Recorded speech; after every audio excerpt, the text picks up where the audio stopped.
उनको पानी तक नहीं मिल रहा है। किल्ली इस्माइल का बिजली भी जाता है, ये जुल्म है। वापडा वालों को भी चैलेंज कराना चाहता है, किल्ली इस्माइल का बिजली को क्यों ले जाता है?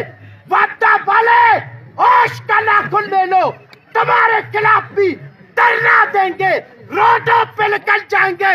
अपने लोडशेडिंग को बंद कर लो, खुदा का खौफ कर लो। तुम लोगों को खुदा का खौफ नहीं है। तुम लोग लोडशेडिंग करता है, एक तरफ पानी का बोरान है, एक तरफ बिजली जाता है। हम कहाँ जावे? शहबाज शरीफ साहब, लोडशेडिंग को खत्म कर लो, फिर वरना दमादम मस्त कलंदर होएगा।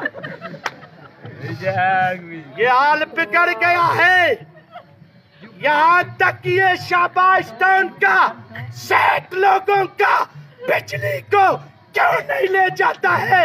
यहाँ तक सरकारी इदारों का बिजली को क्यों नहीं ले जाता है? सिर्फ एक गरीब आवाम का बिजली को ले जाता है। हाजी साहिबान, जरा खौफ कर लो, पानी का मसला को हल कर लो, अपने सियासत को मार चमका लो। अगर चमकाएगा फिर कल के बाद दमादम मस्त कलंदर होएगा।